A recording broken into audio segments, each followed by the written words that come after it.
universal mungkin mungkin saja bisa terjadi tapi skalanya lokal.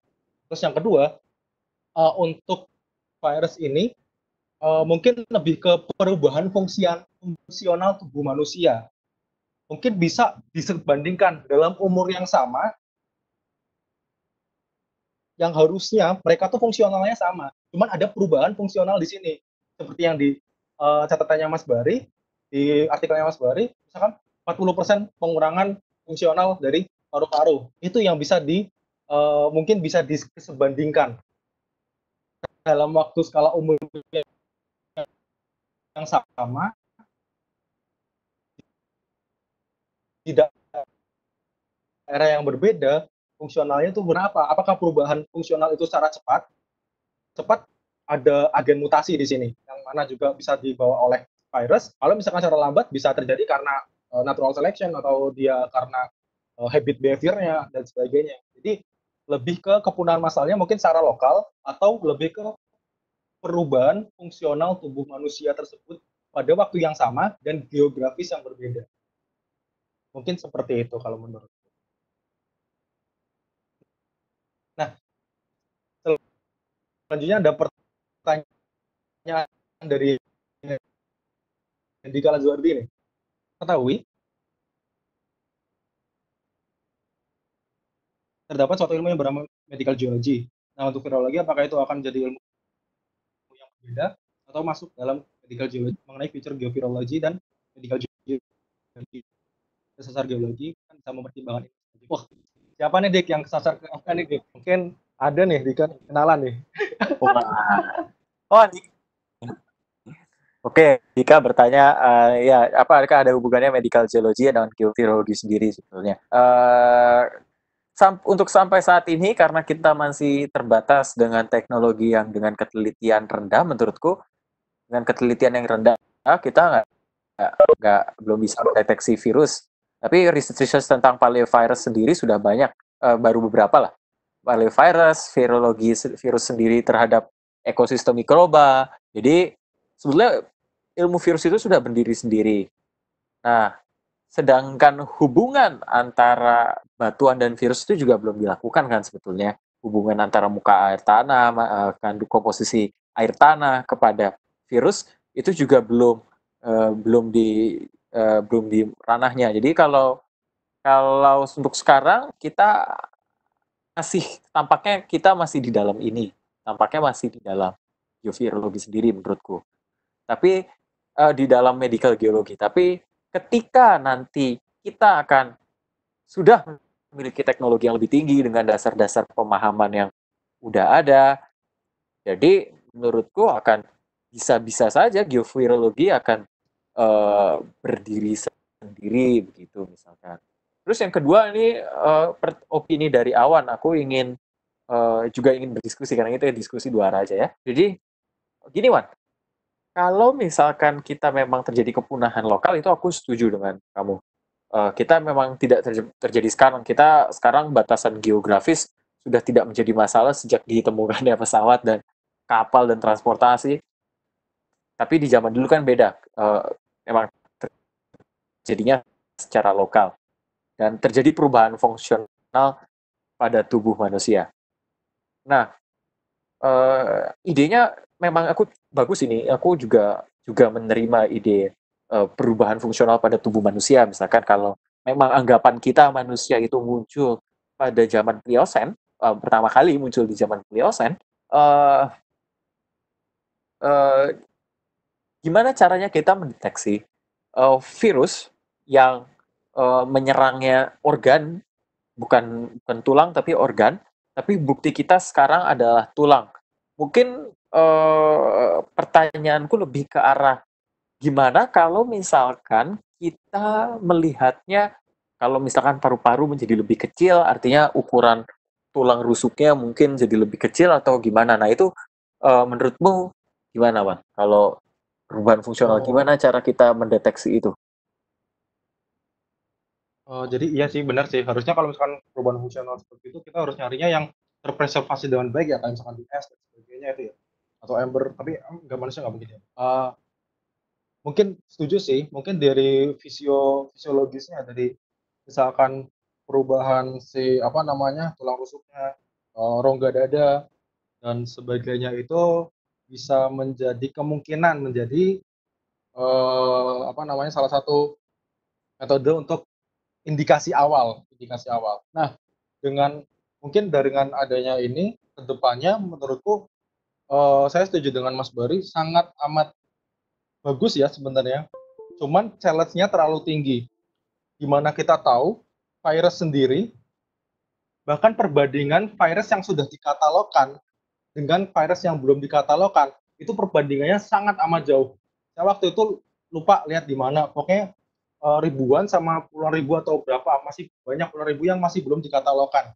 Nah, yang jadi masalah adalah kalau misalkan the past is the prison, prison is the key to the past, begitu juga sebaliknya, apakah mungkin virus yang mungkin bisa dibilang viral ketika zaman dahulu itu reaktivasi kembali, yang mana kita kita misalkan ada wabah baru, misalkan besok atau kapanpun ada wabah baru yang sebenarnya dari virus yang belum pernah dikatalogkan, tapi ternyata itu sudah pernah ada di zaman kapan, zaman kapan banget itu, zaman dulu banget ibaratnya.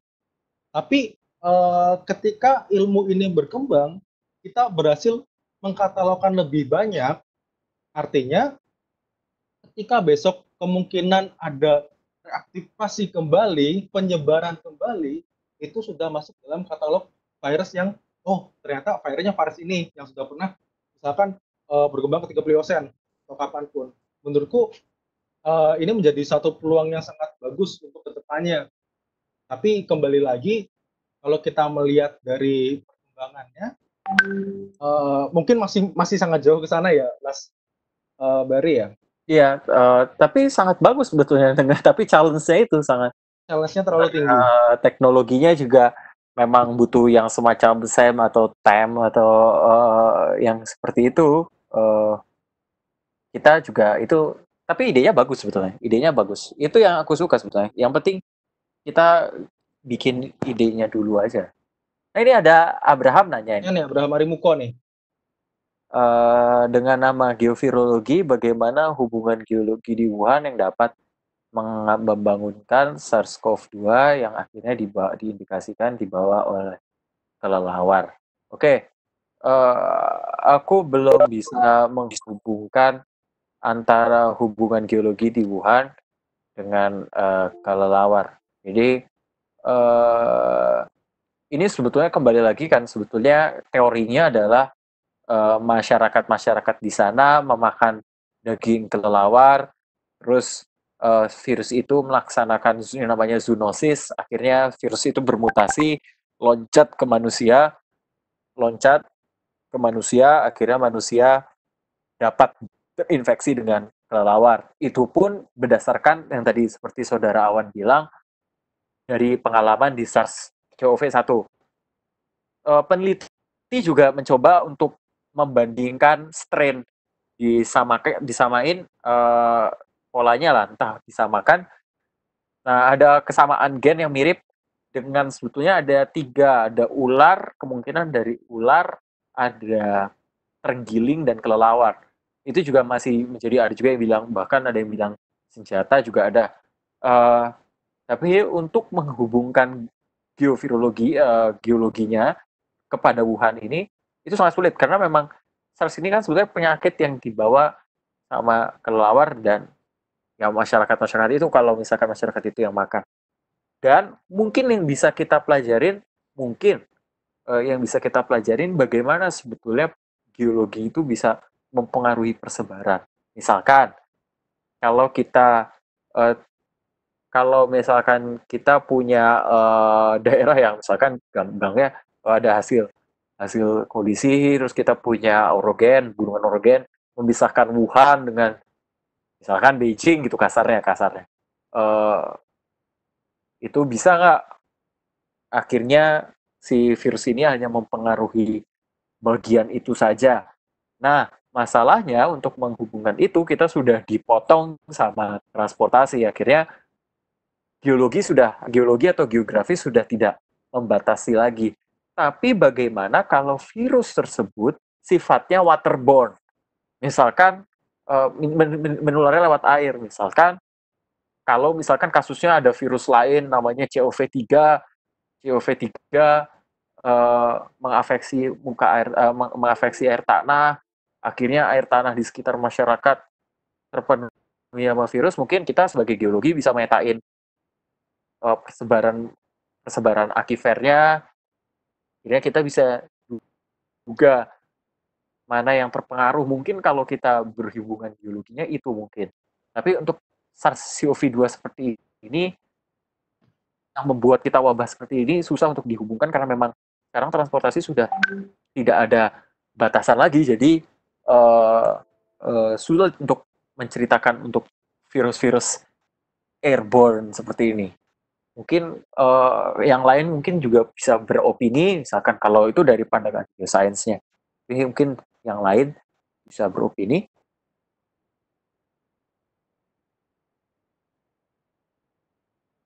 Oke, yang lain apakah ada yang mau beropini? Mungkin dari menunggu. Seperti yang kita tahu virus itu kan dia kan mengikuti menempel pada hostnya tertentu kan ya. Nggak, nggak misalkan virus X dari manusia bisa ke semua hewan dan sebagainya. Itu nggak, hanya beberapa hostnya aja yang bisa. Dan menurut penelitian yang udah pernah di SARS-CoV-1 itu dia bisa menginfeksi human, Chinese horseshoe bat, mesh palm civet, sama raccoon dog. Jadi hanya beberapa yang bisa menjadi host dari si virus ini. Nah, yang jadi masalah apakah benar si kelelawar itu yang menularkan si virus ini, ataukah manusia yang sebenarnya pertama kali mendapatkan virus ini dan kelelawar menjadi salah satu host yang lain. Itu juga masih pertanyaan. Muncullah teori-teori konspirasi. Oke, Ya. kita nggak bahas di teori konspirasi itu ya. Mungkin untuk SARS sendiri, dia sebenarnya SARS-CoV-2 ini kan berbeda dengan SARS-CoV-1. Jadi kalau misalnya ditanyakan ada obatnya atau enggak, mungkin dulu pernah diobatin selesai, tapi itu berbeda karena corona itu dia masuknya subfamily Coronaviridae, jenisnya akan berbeda.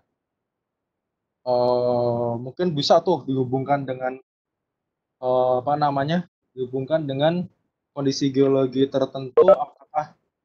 Apakah katakanlah kondisi iklim juga ya, kondisi iklim juga, apakah di daerah tersebut menjadi tempat yang cukup baik untuk perkembangan si virus atau enggak, terus melalui mungkin tadi afeksi di air, itu terobosan sangat sebenarnya belum pernah dipegang kayaknya ya Mas. Betul, betul Awan. Jadi tadi Awan udah sebutkan, saudara Awan menyebutkan ada SARS-CoV-1. Sebetulnya juga tiba-tiba menghilang saja di tahun 2003. Ternyata karena perubahan musim panas, jadi di iklim panas virus ini tidak bisa hidup. Terus sekarang SARS-CoV-2 untuk iklim, dia bisa hidup di salju, tropis, panas, dingin, semuanya dia bisa hidup.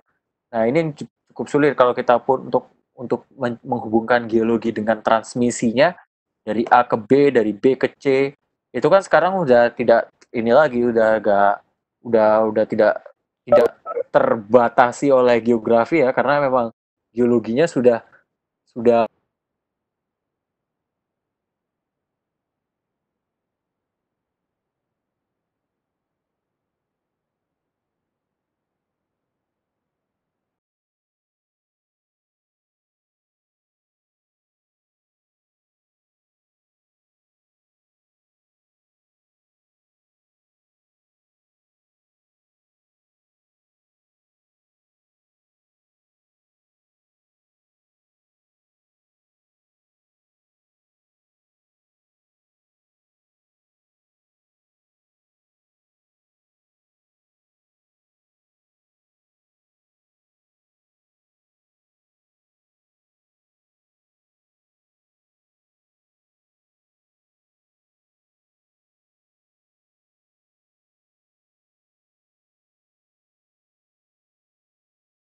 batu di tanah atau ngeludah di tanah, ada orang lewat, apakah kita akan kena gitu. Nah, itu kan tanah yang mana misalkan tanah hasil lapukan basalt atau hasil lapukan granit, wah ada kuarsanya, ada ininya, apakah akan punya pengaruh yang berbeda kan sebetulnya kita bisa masuk ke sana. Jadi itulah kita geologi, kita bisa semua bisa kita geogeokan lah ya. Geo. Bener banget sih. Geopolitik, geomedicine, yang lain. Intinya semuanya kalau dihubung sama geologi tambahin geo aja. Mungkin ya, apalagi virus, kita tahu virus tuh mungkin bisa dibilang nggak teli ya. Karena ada banyak hal, banyak virus yang dia kalau misalnya menginfeksi manusia, dia tidak bisa disembuhkan. Atau ya paling nggak sedikit dikurangin. Tapi antibodi kita harusnya bisa lebih kuat. Tuhan telah memberikan tubuh kita untuk melawan itu. Dan obatnya pun hanya untuk menekan viral load doang, ya persebaran si virus ini di tubuh. Jadi untuk teman-teman hati-hati, stay safe aja. Tadi dibahas tentang iklim nih. Yang lain barangkali ada yang mau bertanya ya. Tadi dibahas tentang iklim nih Mas. Dan katanya di Wuhan itu ada perubahan iklim tersendiri ya, perubahan iklim tersendiri. Mungkin dari kadar O2 atau kadar CO2 yang naik atau turun. Intinya ada perubahan iklim yang disebabkan oleh pandemik ini atau epidemik. Nah, yang jadi pertanyaan saya, seberapa gini, misalkan nih virus mau wabah, dia merubah iklim, lalu iklim dia juga bisa membuat virus ini bermutasi juga dong. Artinya itu menjadi hal yang selalu berputar-putar, ya nggak Mas? Iya, mungkin itu juga akan menjadi berputar-putar ya. Itu sebetulnya ada satu nih, kamu juga mengingatkanku terkait tulisanku ya, kalau kamu membaca tulisanku yang tentang yang efek gas rumah kaca itu virus corona kan, sebetulnya aku menduganya corona membuat industri berhenti gitu ya, industri berhenti. Terus kita coba buka di kumparan aja, di kumparan itu aku tuh ada pernah menulis sebetulnya dua dua dua tulisan terkait iklim sebetulnya. Yang pertama akibat kebakaran hutan, yang satunya lagi tentang coronavirus. Jadi mungkin kita bisa coba cek di yang sini sama di yang ini. Jadi ini semua tulisan saya hipotesis. Jadi kalau ada opini sangat terbuka. Nah, ini di sini saya menduga bahwa ini salah satu contoh observatory dari NASA ya. Jadi akibat adanya COVID-19 terjadi penutupan pabrik-pabrik karena memang ada lockdown. Jadinya pembakaran batu bara berkurang, orang keluar rumah berkurang, akhirnya energi bahan bakar fosil jarang dipakai, kendaraan bermotor keluar jarang. Akhirnya perubahan ini cukup signifikan ya, dari Januari sampai Februari terlihat ini kadar NO biasanya biasa berasosiasi dengan CO2 mungkin, dia menghilang dari udara. Nah, di gambar yang kebakaran hutan sendiri itu dimodelkan sebetulnya kepunahan di zaman kuarter atau perusakan pada zaman antroposen ini dari Geological Society. Gambar ini bisa diakses. CO2 ini mainly terbentuk dari pembakaran industri dan fossil fuel. Sedangkan kalau memang kita berpaling pada zaman Eosen itu memang CO2 kadar paling banyaknya entah dari gas hidrat melting atau dari vulkanisme. Tapi kalau sekarang kita lebih banyak dari pembakaran industri. Nah, jadi kalau kita ingin menghubungkan apakah iklim berubah akibat virus di masa lalu, itu agak sulit tampaknya karena memang di masa lalu virus hanya memusnahkan sebagian spesies, tapi tetap CO2 dihasilkan dari peluruhan gas hidrat dan volcano. Tapi kalau kita hubungkan dengan yang virus yang sekarang, nampaknya virus ini akan mengurangi CO2 sehingga mungkin nanti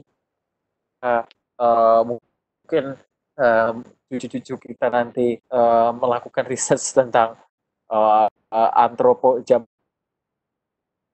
zaman antroposen, mungkin antroposen mungkin kita punya sejarah di mana virus ini membuat kadar gas-gas ini berkurang sehingga akan tercatat nanti di kandungan isotop O18 dan C13 mungkin kalau keberadaan virus ini. Yang bisa aku kasih mungkin gitu. Wah, mantap banget Mas. Awan.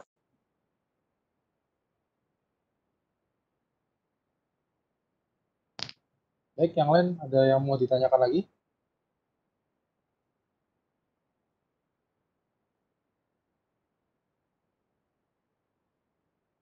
Ini aku suka ya, jadi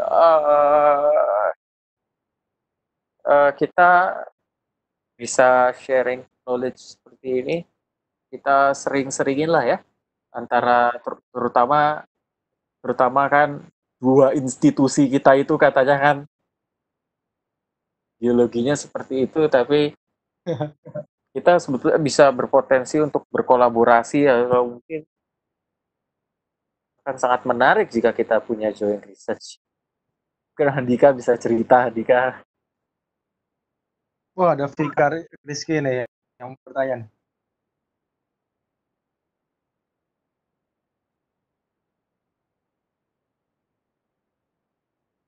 Vika Rizky, izin bertanya Mas, setelah mendengar sejauh ini, apakah virologi ini ditujukan untuk melihat potensi objek biologi sebagai media obrolan atau bisa mencapai? Ya, jadi yang tadi sudah saya jelaskan, terima kasih banyak pertanyaannya juga Mbak Vika. Mas Vika. Terima kasih banyak Mas Vika. Jadi biovirologi seperti tadi. Jadi untuk sekarang skopnya kita masih bisa luas.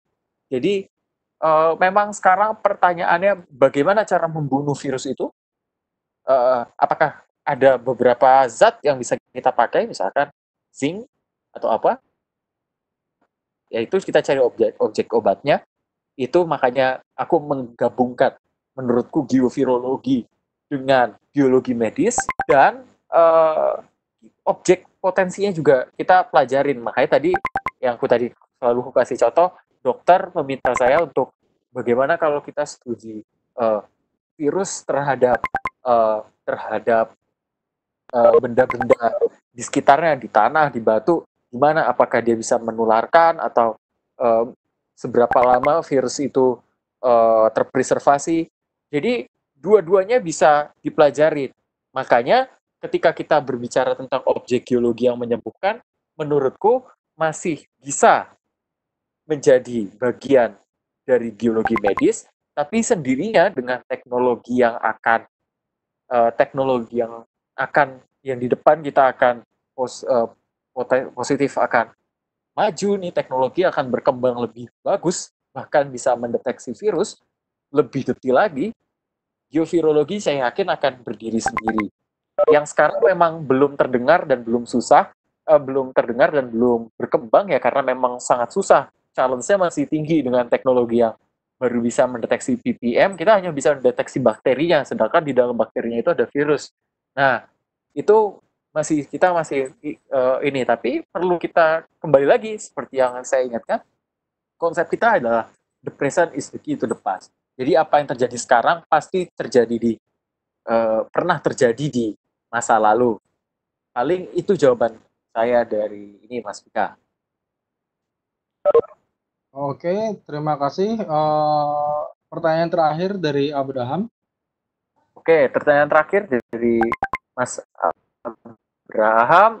Terima kasih banyak dan bertanya lagi ya. Izin bertanya, virus kan dapat nonaktif jika ada inangnya. Mas menyebutkan jika pada tanah air masih membuat virus hidup, kemungkinan pada batuan seperti apa Mas? Yang masih maklum Mas, geologisnya tidak hatam. Wah, bohong kamu Abraham. Oke, jadi virus kan dapat nonaktif jika tidak ada inangnya. Sorry, aku salah berbicara. Maksudnya virus tidak bisa hidup tanpa inang. Itu kita ganti, virus membutuhkan inang untuk mereplikasi diri. Jadi pernyataan itu aku ganti, virus kalau untuk menjadi banyak itu butuh inang. Kan kita dulu pernah tahu kan virus ini, kita punya bakteri ngeinjeksi RNA ke dalam inangnya akan terkontrol, akan menghasilkan virus-virus yang lainnya. Virus itu akhirnya pecah keluar dari sel inangnya ke yang lain, mereplikasi diri. Ketika kita batuk, virus itu masih punya, misalkan COVID, kita batuk di udara, virus itu masih bisa terbang melayang. Dan untuk menciptakan kembali kekacauan, virus itu akan masuk ke dalam tubuh manusia atau tubuh spesies lainnya, lalu dia mulai mereplikasi dirinya kembali. Hubungannya di situ sebetulnya. Jadi ketika nanti misalkan jenazah sang korban misalkan COVID-19 ditaruh di pemakaman, itu bagaimana efeknya, kenapa harus jenazahnya harus diurap pakai plastik, terus ditutup petinya diurap lagi sama plastik. Itu kan karena ketakutan virus itu masih bisa keluar dari tanah atau masuk ke dalam akifer, terus akifernya keminum, virus itu masuk lagi ke tubuh manusia. Itu kan pertanyaannya sebetulnya. Jadi bukan virusnya mati kalau di luar, virus bisa mati kalau di luar karena memang punya waktu jamnya, tapi untuk mereplikasi dirinya sebetulnya itu yang menjadi masalah. Ketika dia ada organisme hidup, dia baru bisa mereplikasi. Jadi kayak virus tidak mau mati single kayaknya. Jadi dia membutuhkan inang untuk replika. Ya, setuju banget ya. Mungkin lebih ke ini, apa namanya, virus itu bisa dorman, dalam kondisi dorman, jika dia tidak berada pada sel host space. Mungkin gitu ya Mas ya. Jadi Ya. menjadi sangat apa namanya, berbahaya juga ketika dia aktif kembali pada suatu saat nanti. Mungkin bahkan kalau misalkan aktifnya dalam kondisi yang berbeda, artinya dia sudah bermutasi. Itu yang menjadi apa namanya, hal yang membahayakan ke depannya, aspek ke depannya. Ya, mungkin jangan satu. Kita juga ini, aku tambahkan juga, kalau aku mau sharing, kamu bisa, kita semua bisa mulai membaca tentang Yara virus. Jadi ada salah satunya Yara virus. Itu ditemukan di Brazil. Itu adalah virus yang ditemukan di amoeba. Katanya virus itu virus purba katanya. Karena kenapa? Karena RNA-nya tidak ada yang cocok dengan RNA, gak ada yang cocok dengan gen-gen kita katanya, mau manusia, dan ini sedikit sekali yang mirip. Artinya ini ada dari sumber yang lain. Mungkin ini juga sebetulnya di agen nih, virus ini masih dorman karena memang belum dapat inangnya hanya amoeba. Nah, itu juga hati-hati. Ini sebelum ditutup mungkin aku lupa share, kita share di Webex itu bisa share ini kan ya, share PPT. Tahu itu, Mamat mungkin.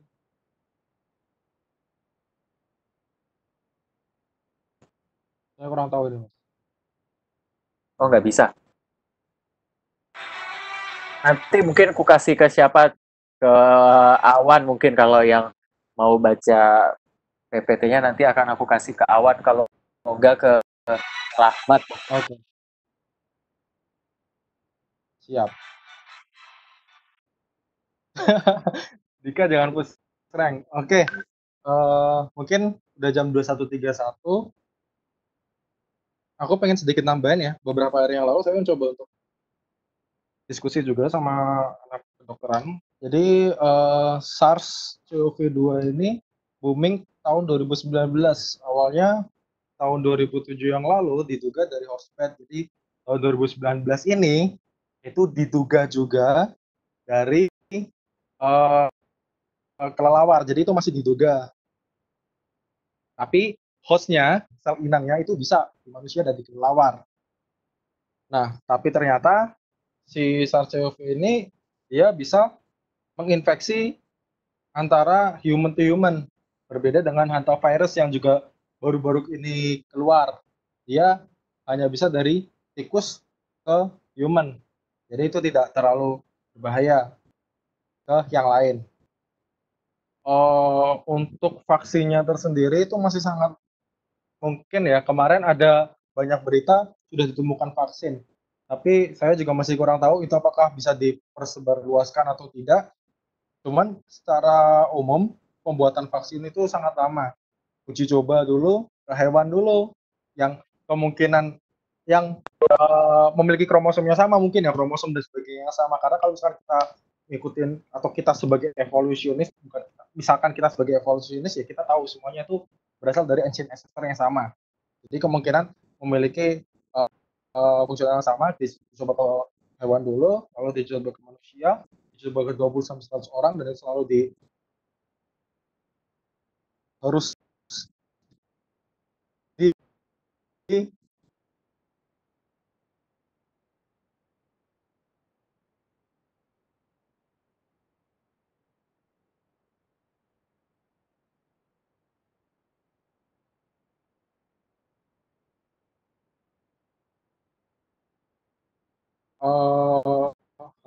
replikasi, dia berinteraksi dengan dan sebagainya. Dan sampai sekarang pun belum ada obatnya ya. Jadi teman-teman semuanya tetap hati-hati di luaran sana. Yang katanya ada kloroquine itu hanya membantu orang-orang untuk mengurangi rasa sakitnya mungkin ya, atau mengurangi tingkat kerusakan yang ada. Tapi sejauh ini orang yang sudah terkena virus, walaupun antibodinya sudah melawannya, masih saja dia masih bisa terkena lagi. Jadi tetap hati-hati, tetap stay safe di sana. Berkaca dari sekarang ini ya, SARS-CoV-2 ini yang jadi pandemi sekarang, benar banget ketika kita berbicara sekarang adalah kunci untuk masa lalu dan bisa jadi kunci untuk masa depan.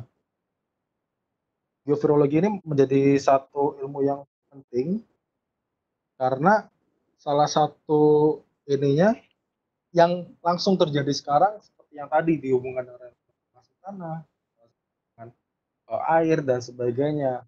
Lalu dipertanyakan zaman dulu tuh sebenarnya ada atau enggak? Apakah dia dorman bisa aktif lagi di masa depan atau enggak?